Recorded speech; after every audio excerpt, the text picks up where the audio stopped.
Je suis vraiment ravie de vous accueillir ici à l'Île aux Sauvages pour cette première scène photographique, ici à Niort avec la Villa Perrochon, qui est, je vous le rappelle, labellisée Centre d'art contemporain photographique d'intérêt national et bénéficie du soutien de plusieurs partenaires, du ministère de la Culture DRAC Nouvelle-Aquitaine, du Conseil régional Nouvelle-Aquitaine et bien sûr de la ville de Niort.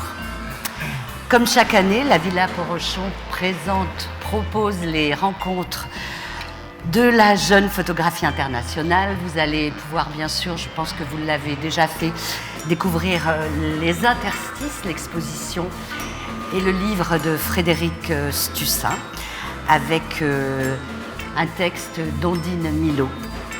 Ce travail, les interstices, a pu voir le jour grâce au dispositif Capsule du ministère de la Culture avec les soutiens de la DRAC Nouvelle-Aquitaine. Je vous promets, après je m'arrête avec tous les partenaires, mais ils sont importants. De l'Agence régionale de la santé de la Nouvelle-Aquitaine dans le cadre de l'appel à projet Culture Santé du Centre hospitalier de Niort, de l'association Pepsi, du pôle de photographie Stimultania à Strasbourg.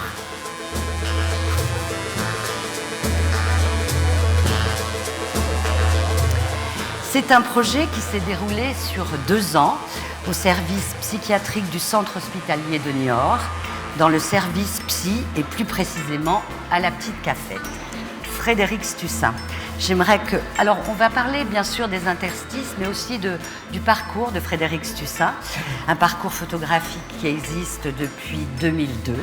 Et dans un premier temps, on va à nouveau entrer au service psychiatrique du Centre hospitalier de Niort, à la Petite Cafette. Avec vos mots, Frédéric, là on n'a pas d'image, j'aimerais que vous nous parliez de ce lieu, qui a été l'épicentre de la résidence. Le porte-avions, même je dirais, de la résidence.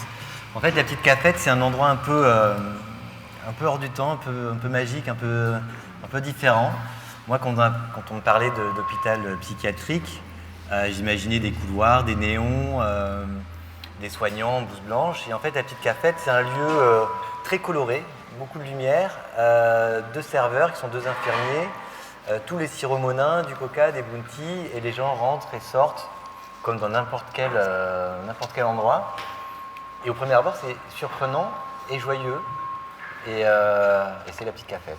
Alors, comment vous avez été sélectionné finalement pour faire cette résidence? Parce qu'il y a eu plusieurs dossiers de proposés, j'imagine. Alors, il y a eu, il faudra demander le nombre exact, mais à peu près 70-80 dossiers de candidatures. Les patients qui faisaient partie du jury pourraient en parler peut-être mieux que moi, mais de ce que j'ai compris, j'ai été choisi parce que je proposais finalement un non-projet qui était de photographier un peu quand c'était possible, quand ils en avaient envie, les idées des patients. En fait, ils devenaient scénaristes de leur propre image, ils proposaient des idées, et moi, en tant que technicien, connaissant la lumière, le cadre, les appareils, je mettais ça en image. Et je pense que ce qui leur a plu, c'est qu'il n'y avait pas de contraintes, rien de prévu, et que ça se ferait un peu sur la rencontre. D'accord.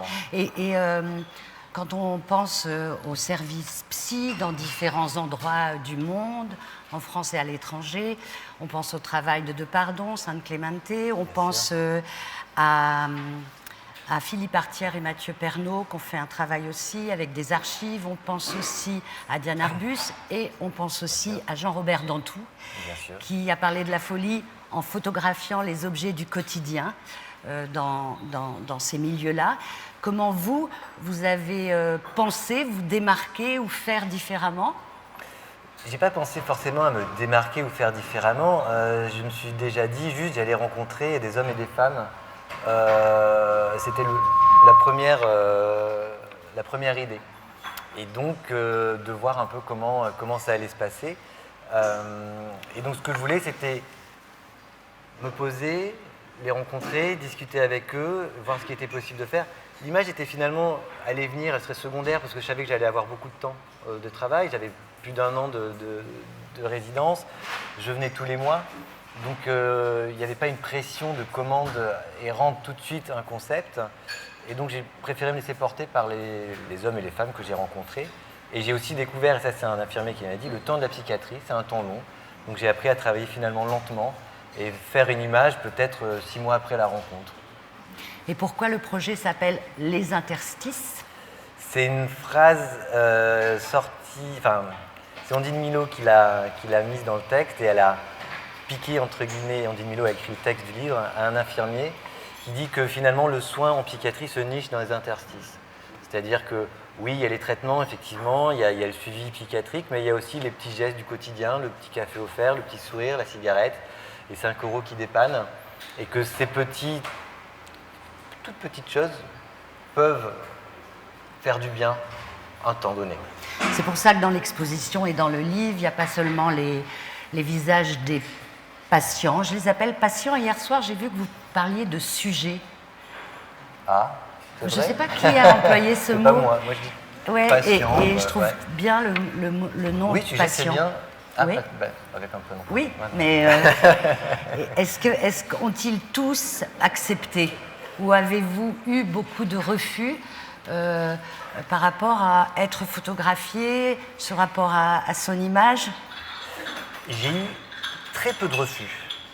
Très peu de refus. Vraiment, je pense que je peux les compter sur les doigts d'une main. J'ai eu beaucoup de participation, mais parce que finalement, j'étais là et puis j'étais devenu quelque part une occupation comme une autre, donc c'était facile. C'est pas parce qu'on faisait la photo qu'elle était exploitée derrière, ou publiée, ou exposée. Donc en fait, il n'y avait aucune pression.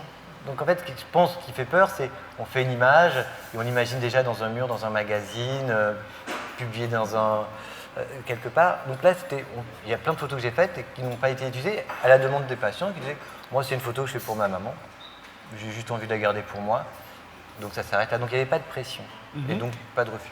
Et quelles étaient, pour rentrer un petit peu dans une image, par exemple, quelles étaient vos indications?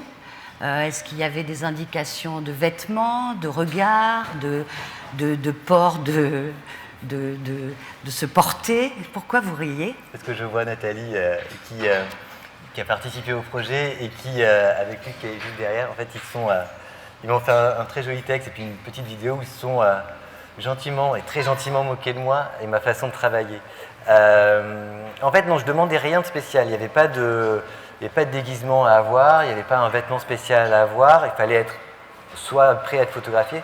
Et tout ce que je demandais effectivement, et c'est pour ça que je rigole, c'est que effectivement, je passais mon temps à remettre les visages droits, sans sourire, être dans quelque chose de très neutre, avec l'envie de ne pas donner une direction, de sourire qui pourrait être mal compris ou de tristesse qui pourrait être mal compris. Mais je ne l'ai pas appliqué à eux spécialement, c'est ce que j'applique à chaque fois que je photographie des personnalités, célèbres ou pas. Je demande une certaine neutralité pour que le visage donne à voir et donne à raconter. On parlera tout à l'heure justement de la différence entre ce travail et les portraits que vous faites pour la presse, on en verra quelques-uns. Parlez-nous du traitement des grands portraits qui sont dans la salle du haut de la Villa Perrochon. Ces effets de matière sur les visages, avec la photo notamment de la couverture du livre de Karl qui est là, que vous allez voir sur l'écran, juste derrière, voilà. Donc pourquoi vous avez fait cette sorte de, pas de filtre, mais d'ajout de matière sur des visages que vous avez photographiés? C'est venu assez tardivement dans la résidence, c'était pas du tout prévu. Encore une fois, je partais sur une idée de portrait-rêve, donc un portrait en relation avec les modèles qui voulaient participer. J'avais décidé au début, sans réflexion précise, de faire un trombinoscope de tous les gens que je rencontrais, soignants, patients, donc de les photographier sur fond noir. Au début, c'était vraiment des portraits qui serviront au livre si j'en fais un pour présenter tout le monde. Je trouvais qu'il y avait quand même une certaine force dans les regards, des histoires qui se créaient juste sur les visages. Et finalement, en traînant, parce que j'ai beaucoup traîné à l'hôpital, je voyais que les murs, les visages des personnes qui vivent dans l'hôpital, en fait, ils se superposaient. Enfin, l'un va pas sans l'autre. L'un noie l'autre, l'un rattrape l'autre. Et je me suis dit, tiens, c'est marrant, je vais essayer de mixer les deux. Et donc j'ai mis ces portraits fond noir sur des bouts d'hôpital, donc c'est des bouts de mur, des bouts de pelouse, des bouts de chambre, des bouts de tondeuse. Et en fait, au départ, ces images m'ont fait un peu peur. Je les trouvais formellement très jolies et j'avais peur qu'elles ne soient juste que jolies. Le but étant pas d'avoir juste de la forme un peu qui plaise et qui se fasse tout simplement jolie. Donc la première réaction, c'était de le montrer aux 2 infirmiers avec qui je travaillais à la petite cafette, les 2 Eric, pour voir est-ce qu'ils y trouvaient un intérêt. Et ils ont trouvé ça intéressant de justement de ce mélange des murs, des personnes qui vivent dedans. Enfin, tout est lié en fait.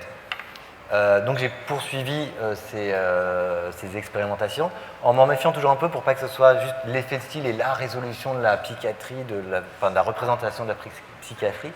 C'est un test, une réponse, une vision à l'instant. Donc je n'en ai gardé pas tant que ça.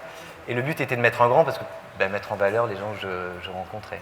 Alors justement, on peut imaginer que tous les patients qui ont été photographiés ont vécu une aventure avec vous dans cette résidence forte. Et comment, de l'autre côté, les personnels soignants, le directeur de l'hôpital, le directeur du service psychiatrique ont vécu aussi ce travail, parce que vous avez montré effectivement des murs vieillis, des endroits qui sont pas forcément super folichons, quoi. Et est-ce que vous avez eu des retours, de la censure Non, j'ai eu, alors là vraiment zéro censure, j'ai eu une carte blanche totale, j'ai vraiment été accompagné de toutes parts, que ce soit évidemment la Villa Perrochon, qui n'allait pas me censurer, et de la part de l'hôpital. Mais non, ce qui était surprenant, c'est que moi je photographiais quelque chose qui était nouveau, complètement exotique, un hôpital psychiatrique déjà, qui a un âge, qui a vécu, qui a un passé. Mais c'est ce que me disait hier Eric, donc un des infirmiers, c'est qu'ils ne voient plus l'hôpital. Ça fait 35 ans qu'ils viennent garer leur voiture au parking, qu'ils vont travailler et qu'ils repartent. Donc finalement, ils ne voient plus les murs décrépits. Donc j'ai redonné à voir quelque chose qu'ils ne voyaient plus. Vous parlez là du personnel hospitalier. Et je pense que je ne me trompe peut-être pas, mais les patients aussi ne voient plus l'hôpital tel que moi je l'ai vu. Ces plantes qui grimpent dans les murs, ces murs complètement rincés, abîmés, rayés, ces petits graffitis, les voitures qui sont garées, y compris toute la poussière des plantes. Et les arbres aussi que vous avez... Les arbres. J'avais envie... En fait, dans tous les projets que je mène, j'aime bien avoir un point de vue, donc ça peut être ou Las Vegas, ou la gare Saint-Lazare, ou ailleurs, et pas forcément montrer. Donc je suis dans un hôpital, on le sait, donc je ne voyais pas l'intérêt de montrer la chambre d'isolement, la chambre du patient, le bureau du psychiatre, là où on prend les médicaments, et ceci, cela. Du moment qu'on sait dans l'hôpital, ça me laisse toute liberté de montrer autre chose. Et dans cet hôpital, il y a quelque chose qui est assez magique, c'est qu'il y a des jardiniers, et donc il y a beaucoup de végétation.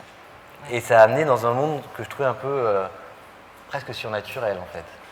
Est-ce qu'il y a, avant d'écouter un texte, est-ce qu'il y a eu une différence entre les portraits que vous avez réalisés avec des femmes et les portraits que vous avez réalisés avec des hommes? Est-ce qu'il y a eu des demandes, des remarques, des réflexions, des émotions différentes? Non, le fait de photographier ou des hommes et des femmes n'a, je pense, rien changé. Mais à chaque fois, ça a été, oui, des émotions. Des émotions pas forcément à la prise de vue, parce qu'en fait, la prise de vue pouvait se faire très rapidement. Alors, j'ai pu passer 2 heures pour faire un portrait, comme j'ai pu le faire en 3 minutes. Ça dépendait de quand, comment, pourquoi. Mais l'émotion pouvait venir quand l'image apparaissait. C'est-à-dire qu'à chaque semaine, à chaque fin de semaine, j'imprimais à la villa des petits tirages de lecture pour les présenter aux patients et aux soignants, et je les laissais à la petite cafette, ils étaient à dispo. On pouvait les abîmer, on pouvait les tordre. Le but, c'était qu'ils voient le travail avancer et qu'il n'y ait pas de mauvaise surprise. Et là, les émotions pouvaient poindre à ce moment-là, quand on se voit photographié par l'autre. Et je reprends les mots, encore une fois, de Nathalie, qui, sa première réaction face à son portrait a été, je ne pense pas me tromper, mais un moment de recul. C'est dur, la photo est dure, et finalement, elle s'est rendue compte que c'était la première fois qu'elle se voyait en vrai. C'est-à-dire que dans cette photographie-là, il n'y avait plus de filtre, il n'y avait plus de masque, il n'y avait plus de grimace, il n'y avait pas de maquillage, il y avait juste quelque chose qui est vrai. Alors oui, il y a les stigmates, mais on a tous des stigmates, des rides, des poches sous les yeux, et il y avait un regard qui racontait quelque chose, une existence. Alors on va se plonger dans le livre des éditions Filigrane, puisque vous avez demandé à l'auteur Ondine Milot d'écrire un texte. Oui. Donc je vous propose d'entendre un extrait grâce au comédien Francis Le Barbier. Le titre de ce texte, c'est Ondine Milot qui l'a écrit, Oui. Notre soin se niche dans les interstices. Sur les baies vitrées, en rotonde de la petite cafette, les visages pâles du matin se reflètent. La nuit d'hiver, encore noire, a changé les vitres en miroirs. Enfermé dans un cocon hors du temps, le bar et ses occupants. S'y réverbère aussi le comptoir, le ventre rond d'Éric L, son sourire, sa casquette, Martin qui s'affaire, ses mouvements concentrés pour vider le lave-vaisselle, remplir le percolateur. Il est 8 heures. Infirmiers et patients se lèvent avant le soleil.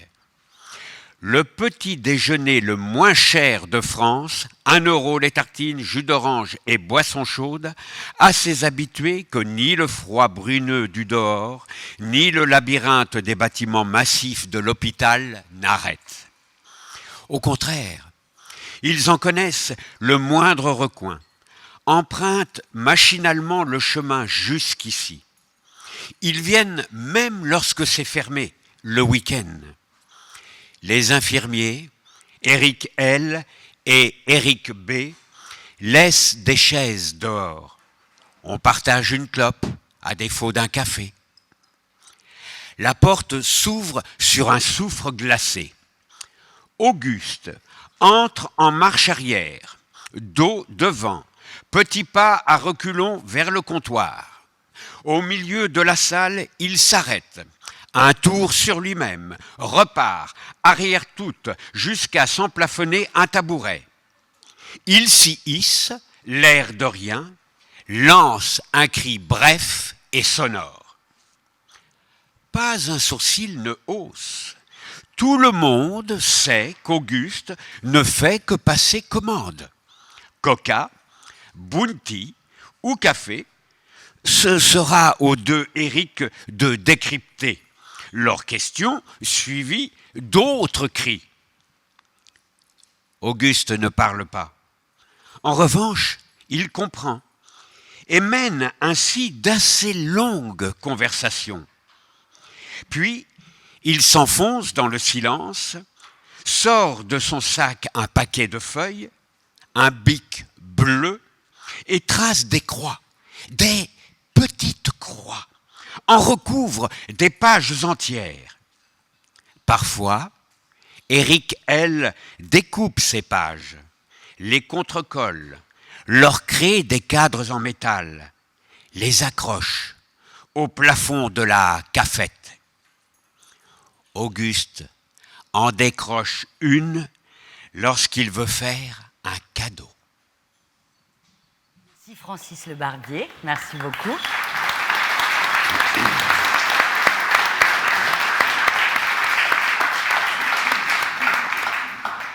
Avez-vous eu un cadeau d'Auguste ? Évidemment, on a fait un échange d'œuvres d'artistes et il les m'a voir. offert, chez moi en fait, donc je ne peux pas vous la montrer, mais il m'a offert effectivement des petites croix encadrées par Éric Lotry. Et en fait, juste rapidement, l'anecdote était assez jolie parce que Auguste n'est pas son vrai prénom, mais je l'ai rencontré la première après-midi où je suis passé à la cafette, on s'est juste fait un sourire. Et c'est 2-3 mois après qu'il est venu vers moi, donc il ne parle pas, en me faisant comprendre qu'il avait quelque chose à m'offrir. Et il m'a offert des croix, parce que je lui avais offert un portrait, tout D'accord, simplement. très bien. Même si vous dites qu'Auguste n'est pas son prénom, Ondine Milot, qui a écrit ce texte, qu'on pourra lire dans le livre, comment a-t-elle travaillé ? On a l'impression qu'elle aussi était en résidence à l'hôpital psychiatrique, finalement. Elle est allée un long moment à l'hôpital, recueillir justement les mots des patients et respirer l'ambiance de la petite cafette pour pouvoir la raconter. Mais le but n'était pas de faire un texte journalistique, mais c'était plutôt un texte littéraire, d'ambiance, de raconter un peu quel est cet endroit un peu hors du temps. Ondine Milot est journaliste et écrivaine. Exactement. C'est bien cela, et elle est présente parmi nous. Je voudrais savoir pourquoi vous associez des écrivains à votre travail photographique. Il y a Marine Ndiaye pour La Source, il y a qui d'autre encore? Didier Deninx pour Endorphine, par exemple. Je trouve ça très intéressant d'avoir le regard d'un romancier, d'un auteur, sur des images, parce que pour Didier, pour Marie, moins pour Ondine, mais je leur donne des images sans légende, sans rien raconter du projet. Ils voient l'image et ils en donnent une note porte d'entrée. Et pour moi, une image fonctionne quand elle a des lectures multiples, qu'on peut la voir comme un document, ou comme une preuve, ou comme une poésie, ou comme autre chose. Et le romancier va donner encore une autre piste, une autre grille de lecture. Et après, il y a un truc aussi très simple et très égoïste, c'est quel plaisir de demander à des grands écrivains d'écrire sur ses propres textes. Oui, mais c'est un peu ce que vous me dites, là, c'est un peu comme si vos photographies ne suffisaient pas. Elles se suffisent à elles-mêmes, parce que quand elles sont exposées, il n'y a pas les textes. Mais dans le livre, c'est un autre objet dans le livre. Donc on peut essayer de donner encore plus de troubles, plus de pistes, plus de réflexions, et qu'elles deviennent différentes, et qu'elles prennent un autre statut. Alors, j'aimerais qu'on écoute finalement tout de suite un extrait du livre de Marine Ndiaye qui s'appelle « Mon cœur à l'étroit » et que vous avez choisi. Hein. Il faut savoir que dans cette scène photographique, c'est l'invité de la scène photographique qui choisit tout ce qui va se passer pendant cette heure ensemble. Je sais pertinemment que c'est une vue de mon esprit inquiet. Je suis lucide. Je suis capable, tout en éprouvant crainte et méfiance, d'en comprendre l'exagération. Mais ce discernement n'empêche pas mon cœur pris dans la graisse, de s'emballer chaque fois qu'un être surgit face à moi, l'air un peu hagard, faussement, et me fixe avec l'attention effarée de celui qui ne reconnaît en rien la personne qu'il s'apprêtait à revoir. Non, je ne suis pas folle. Pourquoi imaginer que tout ce qui m'entoure a un lien direct avec moi? Je ne peux me défaire de cette impression que la ville entière me surveille.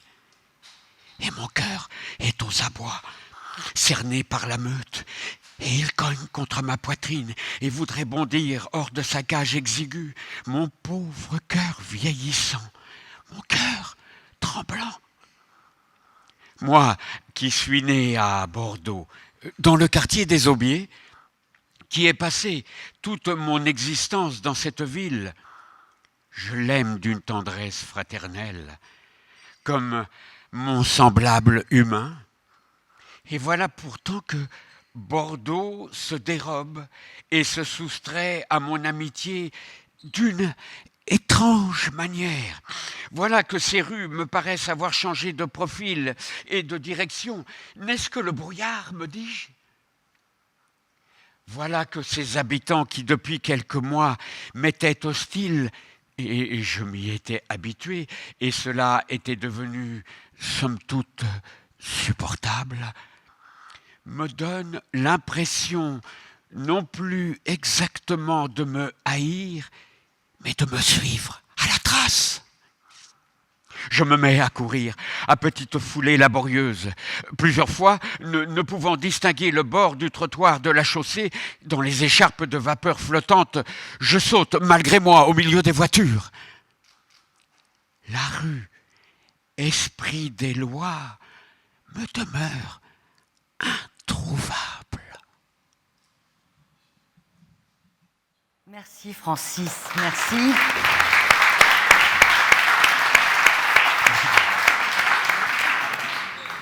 Frédéric Stussin, pourquoi vous avez choisi ce texte, très simplement? En écoutant les mots des patients, restant si longtemps autour d'eux et de l'hôpital, j'ai absolument rien compris de la psychiatrie et j'ai pas cherché à devenir psychologue. Mais ce texte, je trouve, raconte comme une défaillance de la réalité. Ce personnage perd pied quelque part, ne sait plus trop ce qui se passe. Elle n'est pas vue forcément comme folle dans le livre, on sent qu'il y a quelque chose qui ne va pas, mais ça peut être un passage quotidien. C'est quelque part une normalité de la folie. Je pourrais vous demander là, parce que je ne l'ai pas fait tout à l'heure, mais c'est une question qui m'a été posée quand j'étais avec Radio Pimpon. Quel est aujourd'hui votre regard sur la folie ? Le même qu'avant, je ne sais pas qu'est-ce qui est fou et qui est fou et pourquoi on le devient. Pendant cette résidence, par exemple, dans mes amis proches, il y a un ami qui a complètement décompensé. On ne l'a pas vu venir. Et en fait, voilà, il y a eu quelque chose de très dramatique. On ne le pensait pas fou. Et il a été hospitalisé. Il dit comme fou, donc qu'est-ce que c'est que la folie ? Ça, je ne sais toujours pas. Alors là, pendant la résidence, vous avez fait évidemment beaucoup de portraits qu'on peut voir dans l'exposition, dans le livre. Par ailleurs, dans votre métier de photographe, vous faites beaucoup de portraits pour la presse. On va en voir tout à l'heure. Des portraits d'écrivains, de chanteuses, de toutes sortes, de toutes personnalités. C'est quoi la différence ? Est-ce que vous avez abordé les portraits ici à Niort différemment que quand vous êtes Libé vous appelle, le journal Libération vous appelle, vous demande de faire le portrait d'Angèle, par exemple ? C'est pareil et différent à la fois, c'est-à-dire que je travaille de la même manière en étant dans le respect de l'autre, en essayant de faire attention, de demander de ne pas sourire, de demander d'avoir un regard droit, objectif. Mais la différence, c'est que quand on travaille en résidence, on cherche une approche photographique, on la creuse, on essaye de représenter le monde. Quand on est en commande pour la presse, par exemple, on répond à une commande et on fait partie d'une chaîne. Il y a une iconographe, un directeur artistique, un journaliste, un red chef et une ligne éditoriale. Donc on se plie. Et quand je travaille pour Libé ou pour un magazine féminin, finalement, au fond de mon crâne, je sais que Angèle, je l'ai photographiée pour le Madame Figaro ou le Elle, elle va être plutôt dans une lumière plus lumineuse. Si c'est pour Libé, je peux me permettre de faire quelque chose d'un peu plus sombre pour aller plus dans une ligne. Voilà, je m'adapte un tout petit peu, je suis plus artisan. Dans le travail personnel, je fais ce que je veux. Et je vais creuser une approche qui me touche plus. Et qu'est-ce qui est totalement désagréable dans les portraits faits pour une commande ? Parce que là, ici, vous aviez du temps, on en a parlé de ce temps. Vous êtes venu pendant 1 an, 1 semaine par mois. Il n'y a rien de vraiment désagréable parce que on accepte le terme du contrat. On sait que pour photographier une personnalité, on peut avoir 1 minute. On le sait. Donc, on se met en condition et finalement, c'est un challenge. J'ai rencontré Bill Gates et j'ai eu 27 secondes pour le photographier. On m'avait vendu 2 minutes. Bon, je le savais. J'ai eu que 27 secondes. C'était le jeu. J'ai eu l'image quand même. C'est quoi, j'ai eu l'image ? Elle a été publiée. Est-ce que c'était une bonne image ? Qu'est-ce que c'est qu'une bonne image ? Alors, cette image était je ne sais pas si elle était bonne, mais j'étais content de l'avoir obtenue parce que j'ai réussi finalement à déjouer le plan, on va dire, de ce personnage qui connaît la presse, connaît les photographes, connaît tout ça et ne voulait me donner de lui que de son sourire. Un sourire très corporate, très américain. Et j'ai réussi, par un stratagème, à le faire tirer la tronche. Et voilà, j'étais content de ça. Alors, pourquoi on ne peut pas sourire sur un portrait ? On peut sourire sur un portrait. J'ai rien contre, loin de là. Mais en fait, j'ai un peu peur de la tyrannie du sourire. C'est un peu, il faut sourire, il faut être heureux, il faut tout le temps montrer les dents. Le monde va bien, tout va bien, c'est Instagram. Et si un sourire explose comme ça, d'ailleurs c'est un portrait que j'ai pas mis, mais c'est un portrait de Clara Luciani où je lui ai demandé de ne pas sourire. À un moment, à force de lui demander de ne pas sourire, elle a explosé de rire, j'ai pris la photo et c'est celle-là que j'ai gardée, parce qu'elle était vivante. Et le sourire, très souvent, il est un peu fabriqué, fake, plastique.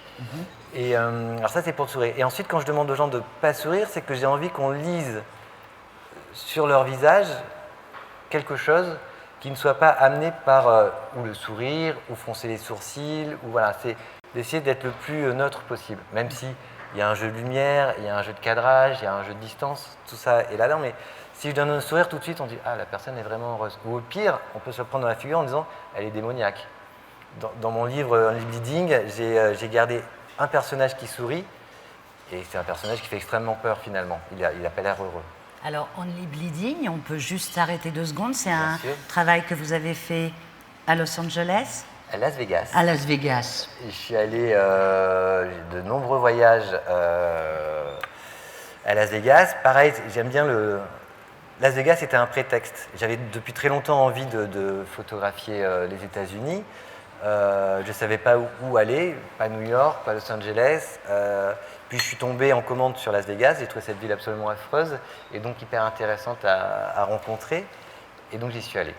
Ok, donc c'était une commande. Non. C'est parti d'une commande. Ah, c'est C'est-à-dire parti. que je photographiais pour un magazine de voyage l'Ouest américain. Je suis allé avec le journaliste dormir à Las Vegas, vraiment pour rigoler. Et je me suis dit, il faut que j'y retourne pour travailler. Alors justement, comment, il y a une partie de vos paroles qui est la réponse, mais comment vous gérez commande et travail personnel, projet personnel qui ne sort de nulle part, juste de votre tête? Les commandes permettent les projets personnels si, tout simplement en termes de moyens financiers. Oui. C'est-à-dire qu'en gagnant de l'argent, en faisant du portrait ou du reportage de voyage, je peux mettre un peu de côté et partir sans problème travailler personnellement.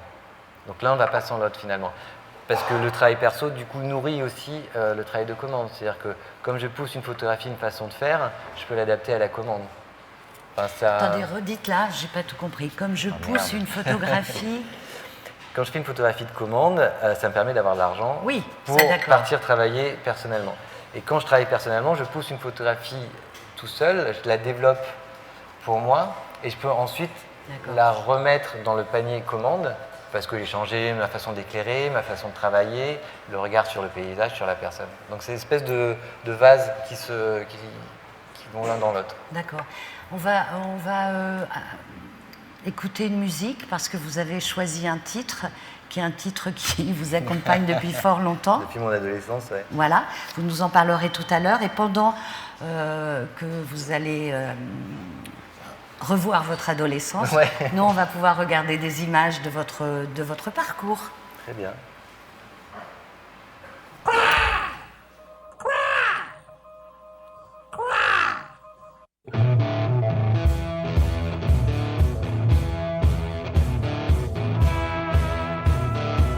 It's bad, you know, when you have those girls and they try to flip out on you. I had one like that. When I heard her feet, when they hit that bridge, that's when I told her.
Annoncer les musiciens, le titre avec votre bel accent anglais.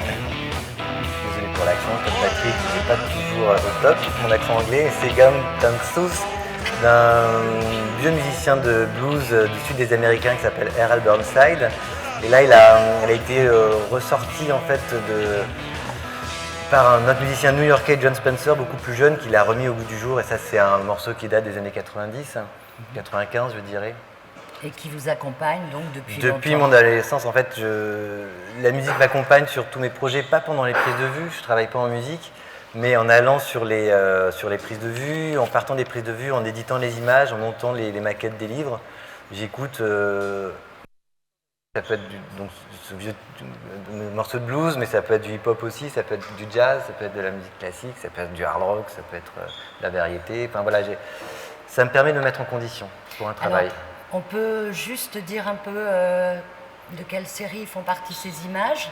Alors la première série, donc c'est Only Bleeding, donc c'est ce travail à Las Vegas où j'ai erré dans les rues de la ville en faisant l'impasse sur les casinos, sur la prostitution, sur les voitures de sport et tout ça, et pour montrer l'autre côté et montrer un autre côté, un autre visage de l'Amérique. C'est celui que je ressentais. C'est plutôt un édito sur les États-Unis plutôt qu'un travail journalistique.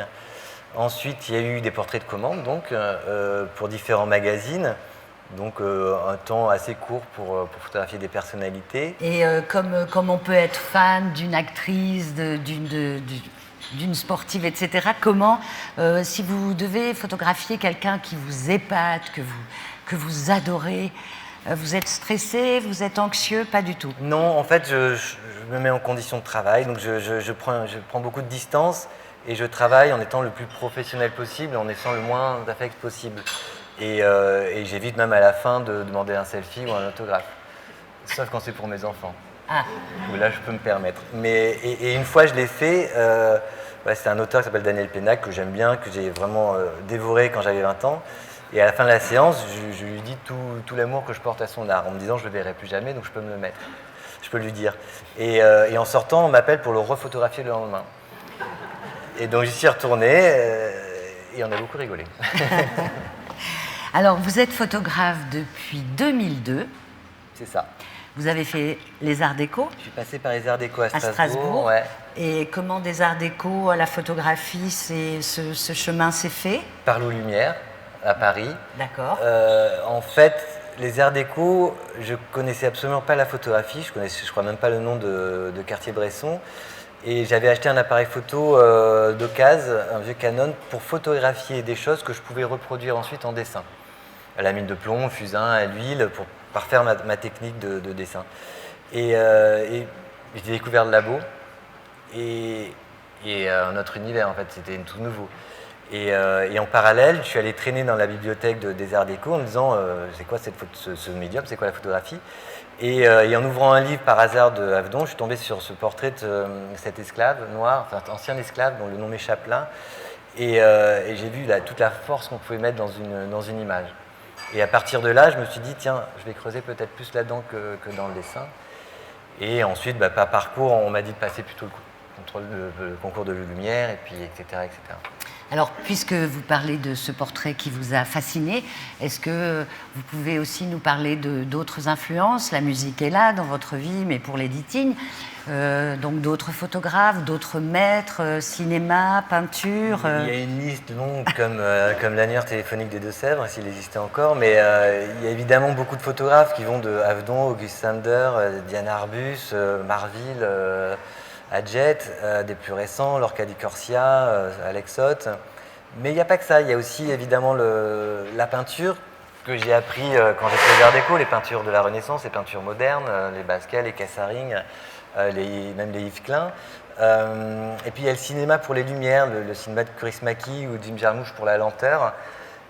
Melville aussi pour la teinte un peu vert et pour le temps mort aussi. Voilà, tout ça en fait, finalement, toutes ces références, elles sont en moi et je les oublie. Et par exemple pour Endorphine, c'est une photo que je n'ai pas utilisée dans le livre ni dans l'exposition, mais j'ai photographié une prof de yoga avec ses deux élèves. Et elle avait une position, en fait, je suis nul en yoga, donc je ne ferai pas les mots, mais elle a écarté les jambes, tête en avant, et j'ai placé les deux personnages de part et d'autre de son corps.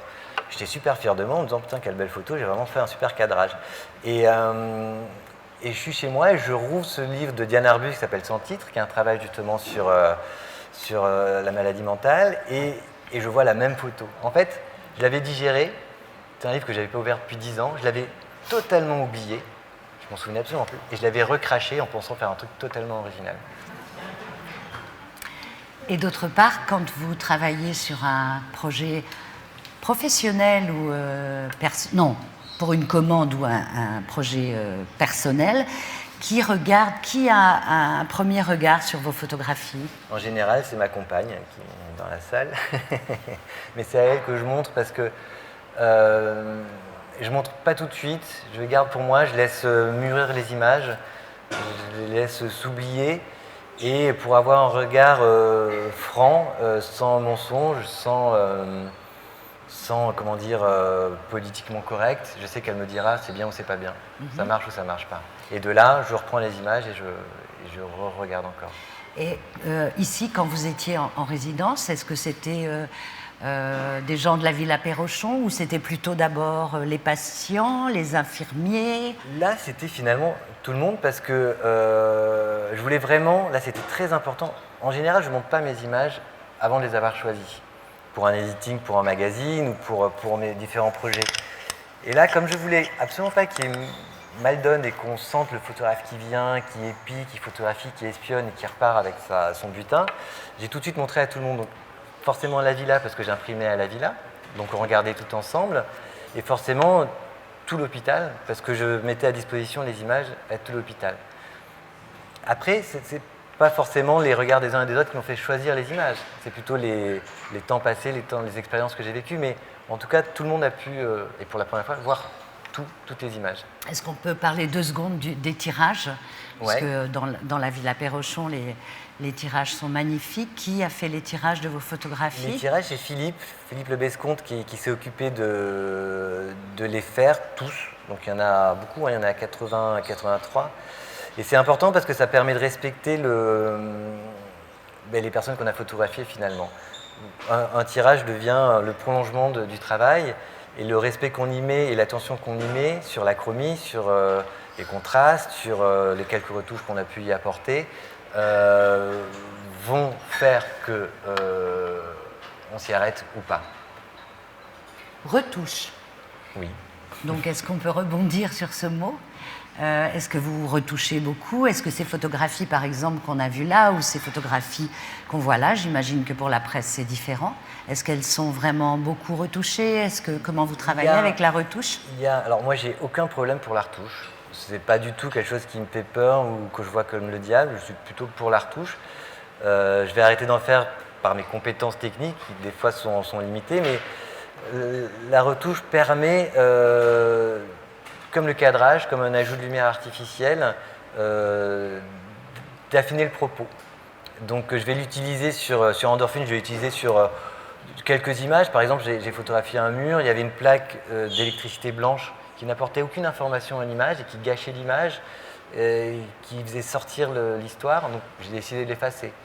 Ça peut être sur un portrait de presse, même pour l'eBay, une personne qui a un pull noir et des pellicules. Et on va voir que les pellicules, et ça n'apporte rien à la personne, donc j'enlève les pellicules. Voilà, je vais pouvoir transformer les images pour que le propos soit plus précis. Mais par exemple, vous me photographiez, j'ai des rides, mes rides n'apportent rien à l'image. Je vais les laisser, Bah sauf voilà. si je suis en commande Vous les enlever. Pas forcément, ça raconte des choses. Mais j'ai pas forcément besoin d'enlever les rides. J'ai photographié des personnes, on va dire un peu âgées, où j'ai gommé les rides par la prise de vue. En mettant le flash d'une certaine manière, en travaillant l'image d'une autre manière avec les contrastes. Par exemple, Isabelle Huppert, que j'ai eu la chance de rencontrer 2-3 reprises, il n'y a pas forcément de la retouche beaucoup après, parce que la lumière est travaillée en amont. C'est plein pot dans sa figure. Donc ça gomme pratiquement toutes les rides. J'imagine que par exemple Isabelle Huppert, mais on peut parler d'autres exemples qu'on a vus ici, ont des regards sur ces photographies qui vont paraître dans la presse. Encore une fois, ça dépend pour qui la photo est dessinée. Si c'est pour un féminin, il y a de grandes chances qu'il y ait un regard de la part de, pas forcément de l'artiste d'ailleurs, ça peut être l'attaché de presse ou le publiciste, ce qui est plus ennuyeux, mais quand c'est pour l'eBay ou Le Monde, là il n'y a pas du tout de regard, il n'y a pas de validation, pardon.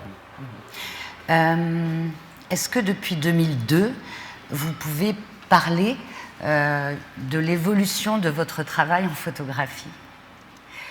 Ou, autre question, les écrivains, les critiques, les journalistes qui sont ici présents, par exemple, lisez-vous leurs textes, leurs remarques, leurs critiques, et est-ce que ces mots sur votre travail vous servent? Et vous disent, ah ouais, j'ai changé, j'ai évolué, c'est... Vous voyez? En fait, alors déjà, j'ai pas non plus des tomes d'articles sur moi, mais en fait, c'est bien, ça permet de mettre au clair une pensée que je peux avoir, que j'ai en discussion avec le ou la journaliste, qui va les mettre avec des mots beaucoup plus justes que moi. Donc ça permet de structurer finalement un peu ma pensée. Mais ça fait partie d'un tout. J'évolue la photographie avec les discussions que je peux avoir avec des amis photographes, avec des amis commissaires d'exposition, des musiciens. Voilà, c'est très large. Ma photographie évolue avec elle se nourrit de tout en fait. Elle se nourrit de tous les axes, pas que les écrits sur elle. Je vous propose un écrit justement. Très bien. Enfin, c'est vous qui le proposez puisque c'est vous qui l'avez choisi. C'est un texte de Suzanne Sontag qui s'intitule Sur la photographie, dit par Francis Le Barbier.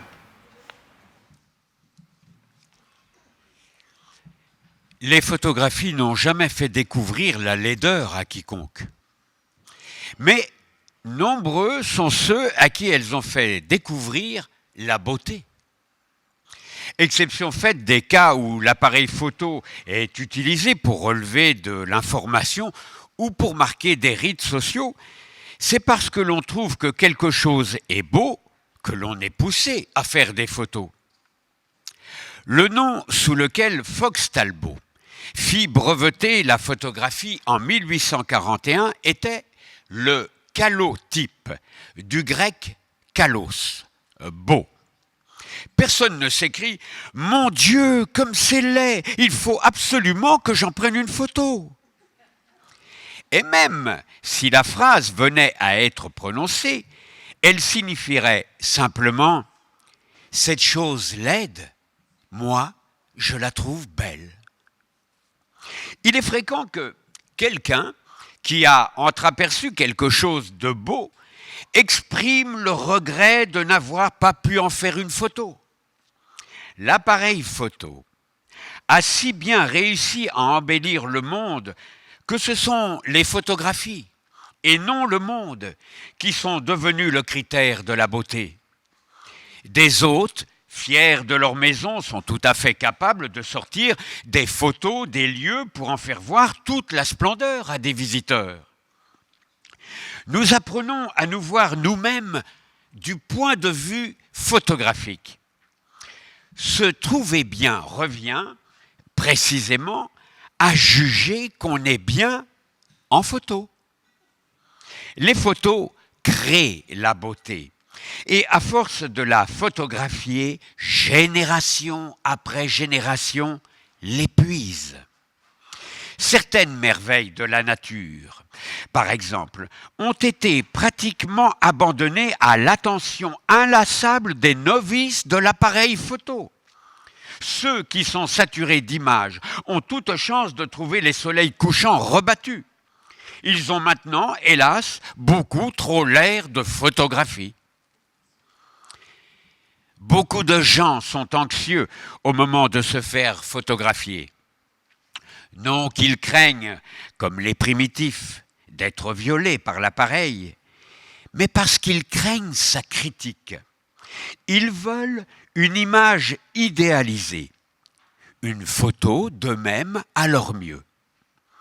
Ils ressentent comme un reproche qu'ils ne leur rendent pas d'eux-mêmes une image plus séduisante qu'ils ne le sont en réalité. Mais peu de gens ont la chance d'être photogéniques, c'est-à-dire d'être mieux en photographie, même en dehors de tout maquillage ou de tout éclairage flatteur, que dans la vie. Que les photographies soient souvent louées pour leur franchise, leur honnêteté, indique évidemment que la plupart des photos ne le sont précisément pas.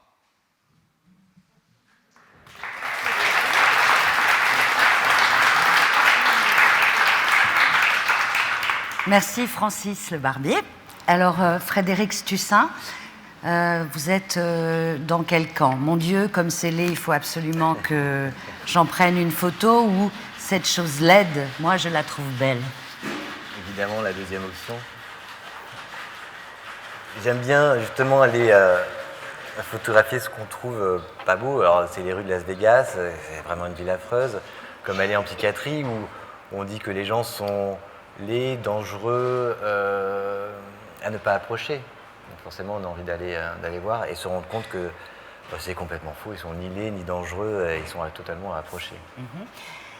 On peut se demander comment... Parce que c'est vrai que quand on voit le travail à la Villa Perrochon, votre exposition et ce livre, on a l'impression que ce travail vous a happé pendant 2 ans, en tout cas 1 année de résidence. Mais j'ai l'impression qu'à côté de ce travail, vous poursuiviez d'autres travaux personnels. Je voudrais savoir comment on passe d'une telle intensité ici à Niort avec le personnel soignant, avec les patients, avec les bénévoles, avec tout le monde. Comment on peut s'engager ailleurs? Mais je pense que c'est assez naturel chez vous d'être sur plusieurs projets à la fois. Ouais, je pense que je serais stressé et triste de pas trop travailler. Je fais partie de ces photographes qui ont besoin de produire beaucoup. Moi, j'admire certains photographes qui font une photo, ils savent qu'elle est bonne, et moi, j'ai besoin d'en faire 36 000 avant de la trouver bonne. Et c'est pareil pour les projets, j'aime bien les multiplier. Et du coup, faire une résidence peut-être plus légère au Guilvinec, photographier des jeunes au bord de mer pour un festival, c'est beaucoup plus léger, il y a beaucoup moins de tension, c'est facile. Ça permet justement de redescendre. Lancer un projet de De redescendre de quoi? De l'émotion vécue pendant une semaine à Niort, par exemple, où effectivement les rapports humains étaient forts, étaient sincères, étaient justes.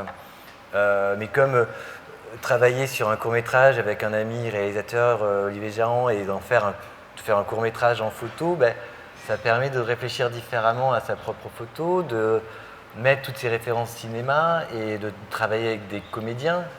Alors on n'est plus du tout dans le documentaire, mais ça permet de réfléchir, de pousser et d'expérimenter. Oui, un court-métrage qui va se clore bientôt. Qui est en cours de montage. On doit étalonner l'image l'image et le son. D'accord. Quand vous dites j'ai besoin de produire beaucoup, vous avez besoin de photographier beaucoup? J'ai besoin d'expérimenter beaucoup, et de photographier beaucoup. Mais plus ça va, moins je photographie et plus j'observe. C'est-à-dire que dans les premiers temps, j'avais toujours l'appareil en bandoulière, un appareil petit, léger, et je photographiais tout ce qui passait, et je passais un temps très lent à éditer. Là, je travaille avec des appareils beaucoup plus lourds, avec un éclairage conséquent, donc faire une photo, c'est plus long. Et donc, plus ça va, et plus je ralentis la photographie, l'acte photographique. Je réfléchis plus l'image avant de la faire. Et le résultat est différent? Ouais, complètement différent, parce que avant de faire l'image, j'ai déjà pensé à quoi elle va ressembler. Je l'intellectualise. Tandis que dans les premiers temps, je la laissais venir à moi. Dans un premier temps, j'étais plus comme un vinogrande qui photographiait le monde pour voir à quoi il ressemblait en photographie, pour être surpris. Et là, je suis plus en me disant, je veux représenter le monde de telle manière, et donc je tords la réalité pour que ça arrive à ce résultat. D'où le mot que vous avez utilisé il y a quelques secondes, expérimenter. Expérimenter, ouais. Vous cherchez. Je cherche. Mais ça, c'est les mots d'un photographe que j'avais eu la chance de rencontrer quand j'étais encore étudiant. C'était Luc Delahaye qui m'avait dit, en photographie, il n'y a pas de théorie, il n'y a que de la pratique. Il faut produire. Il faut produire pour comprendre et avancer. Et en fait, ça m'est resté, et je suis dans cette expérience-là non-stop, en fait. Plus je produis, plus j'avance.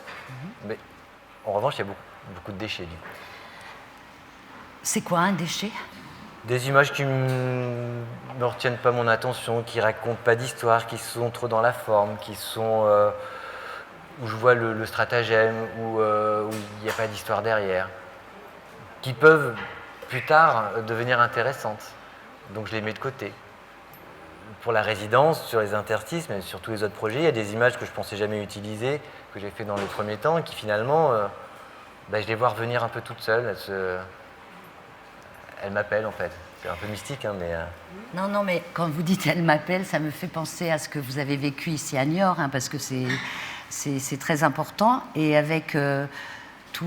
Parce que moi, je suis là depuis quelques jours, donc on voit le personnel soignant, les patients qui sont là, avec qui vous avez vécu des choses incroyables. Et est-ce que vous savez que vous allez ne plus venir à Niort pendant un moment, ne plus voir ces personnes ? Qu'est-ce que ça provoque en vous ? Alors déjà, pour moi, c'est finalement mon quotidien de rencontrer des gens et de les quitter. Dans la presse, dans les différents projets, dans le cinéma, quand j'ai travaillé sur d'autres projets de cinéma. Et dans les interstices, c'était dit dès le départ, la résidence n'aura qu'un temps.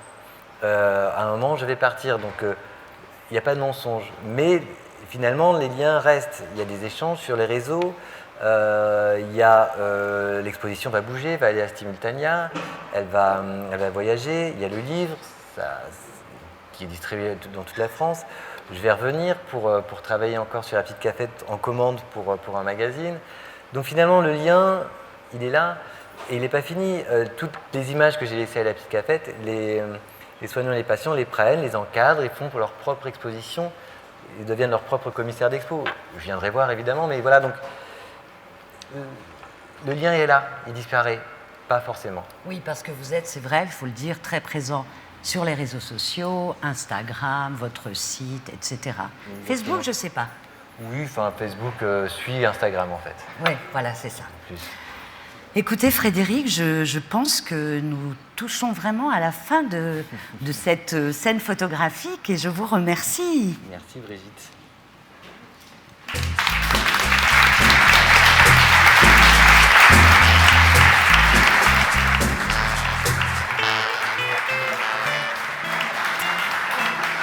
Encore un petit mot. Alors, je voulais vous dire que donc cette scène se termine. Merci à Lilo Sauvage qui nous a accueillis.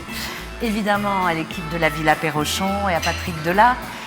Les rencontres de la jeune photographie internationale se poursuivent avec tous les événements et notamment ce soir la présentation ici de l'exposition des 7 résidentes et un résident accompagné du conseiller artistique François Cheval. C'est ici sur cette scène et dans toutes les salles. Et je voudrais remercier à la technique Manu, Vincent et Nicolas. Bonne fin de journée, faites de belles découvertes.